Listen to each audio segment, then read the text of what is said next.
झारखंड एक ऐसा राज्य जहां की सियासत में हमेशा उथल पुथल मचा रहा, जहां कभी सरकार स्थिर नहीं रह पाती है। ये एक ऐसा राज्य है जहां पर मुख्यमंत्री तक अपनी विधानसभा सीट से चुनाव हारते रहे हैं। न ही एक ही पार्टी को दोबारा सरकार बनाने का मौका मिला। ये पहली बार है जब हेमंत सोरेन के नेतृत्व में जेएमएम कांग्रेस वाली इंडिया गठबंधन ने लगातार दूसरी बार चुनाव जीता और हेमंत सोरेन को दोबारा मुख्यमंत्री बनने का मौका मिला। इसी राज्य में कुछ ऐसे राजनीतिक धुरी भी हैं जिनके नाम कभी ना हारने का रिकॉर्ड दर्ज है।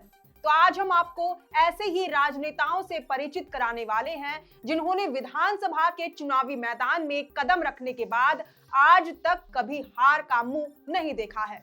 जोहार, आप देख रहे हैं लोकतंत्र 19 और मैं हूं आपके साथ अंशु। वीडियो शुरू करने से पहले ही हम आपको एक डिस्क्लेमर दे देना चाहते हैं कि विधानसभा चुनाव में जीतने का रिकॉर्ड बनाने वाले जिन राजनेताओं के नाम आज हम आपको बताने जा रहे हैं, इनके अलावा भी कुछ और नाम हो सकते हैं जिनको अपने राजनीतिक सफर में हार का स्वाद चखने का मौका ना मिला हो। लेकिन हमारे पास जो लिस्ट है इसमें दो प्रमुख नाम है और ये झारखंड की राजनीति में अहम रोल अदा कर चुके हैं। तो चलिए सबसे पहले शुरुआत रांची के लगातार 7 बार के विधायक सीपी सिंह से ही करते हैं, जिन्होंने रांची विधानसभा सीट को भाजपा के लिए सबसे सुरक्षित सीट बना दिया और जेएमएम कांग्रेस या किसी भी अन्य दल के लिए अबूझ पहेली। सीपी सिंह को सबसे पहले साल 1996 में हुए रांची विधानसभा सीट पर उपचुनाव में जीत हासिल हुई। दरअसल 1995 के विधानसभा चुनाव के कुछ ही समय बाद हवाला कांड सामने आया, जिसकी वजह से तत्कालीन रांची विधायक यशवंत सिन्हा को अपनी कुर्सी छोड़नी पड़ी थी। उन्हें विधानसभा की सदस्यता से इस्तीफा देना पड़ा। इसके बाद ही उपचुनाव हुआ, जिसमें भाजपा के तब महज एक कार्यकर्ता की भूमिका में रहने वाले सीपी सिंह को टिकट दिया और उन्होंने तब से लेकर अब तक भाजपा के भरोसे को कायम रखा। इतने समय में उनके सामने कई चुनौतियां आई। जेएमएम कांग्रेस के प्रत्याशियों ने कई बार उन्हें टक्कर देने की कोशिश की, लेकिन सफलता हाथ नहीं लगी। अपने राजनीतिक सफर में सीपी सिंह को विधानसभा अध्यक्ष और मंत्री बनने का भी मौका मिला। वह काफी बेबाक, स्पष्ट और सर्वसुलभ नेता माने जाते हैं। सीपी सिंह का यह व्यक्तित्व उनकी जीत में अहम भूमिका निभाता रहा है। वहीं इस बार के चुनाव में सीपी सिंह का मुकाबला वापस से जेएमएम प्रत्याशी महुआ माझी से हुआ, लेकिन सीपी सिंह ने फिर से बाजी मार ली और 21,949 वोटों के अंतर से जीत का ताज अपने नाम कर लिया। इसी के साथ उन्होंने 7 बार से लगातार चुनाव जीतने वाले नलिन सोरेन के जीत का रिकॉर्ड तोड़ दिया। अब जब जिक्र नलिन सोरेन का हो ही गया है तो बता दें कि सीपी सिंह से पहले तक नलिन सोरेन राज्य के एकमात्र ऐसे विधायक थे जिन्होंने लगातार 7 बार शिकारीपाड़ा विधानसभा सीट से जीत दर्ज कर रिकॉर्ड बनाया था। नलिन सोरेन संयुक्त बिहार में साल 1990 से ही जेएमएम की टिकट पर लगातार चुनाव जीत रहे थे।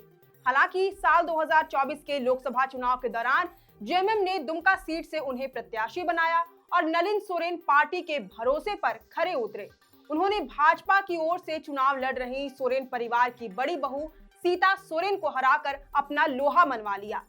देखा जाए तो नलिन सोरेन को अपने राजनीतिक सफर में आज तक हार का मुंह नहीं देखना पड़ा, चाहे विधायकी का चुनाव हो या फिर सांसदी का, सभी में उन्होंने जीत ही हासिल की है। वह बेदाग छवि के बेहद सुलभ और संवेदनशील नेता माने जाते हैं, जो उनकी जीत में हर बार महती भूमिका निभाता रहा है। इस बार के चुनाव में उन्होंने अपने बेटे आलोक सोरेन को चुनावी मैदान में उतारा। आलोक सोरेन ने चुनाव जीतकर अपने पिता की विरासत को कायम रखा। इन दो नामों के अलावा चंपई सोरेन, जोबा माझी, प्रदीप यादव सहित अन्य नाम भी शामिल हैं, जिन्हें अपने सफर में 6 से 7 बार चुनाव जीतने का मौका मिला। हालांकि इन्हें एक आध बार हार का भी सामना करना पड़ा है। चंपई सोरेन साल 1991 से लेकर अब तक चुनाव जीतते रहे हैं। हालांकि साल 2000 के चुनाव में उन्हें हार का भी सामना करना पड़ा था। बात करें जोबा माझी की तो उन्होंने साल 1995 से अपने राजनीतिक करियर की शुरुआत की और तब से लेकर साल 2019 तक के विधानसभा चुनाव में उन्हें साल 2009 में एक बार हार का सामना करना पड़ा। वहीं साल 2024 के लोकसभा चुनाव में जीत मिलने के बाद वह सिंहभूम की सांसद बन गई। वहीं प्रदीप यादव का सियासी सफर पराजय से ही शुरू हुआ। हालांकि इसके बाद यानी साल 2000 के चुनाव से वह लगातार जीत रहे हैं।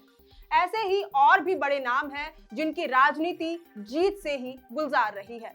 अगर आपके जहन में भी ऐसा कोई नाम है तो हमें कमेंट करके जरूर बताएं। अगर आपको ये वीडियो पसंद आया हो तो इसे जरूर से लाइक और शेयर करें। हमारे चैनल लोकतंत्र 19 को फेसबुक पर फॉलो और यूट्यूब पर सब्सक्राइब करना ना भूलें। फिलहाल लेते हैं अलविदा। जोहार।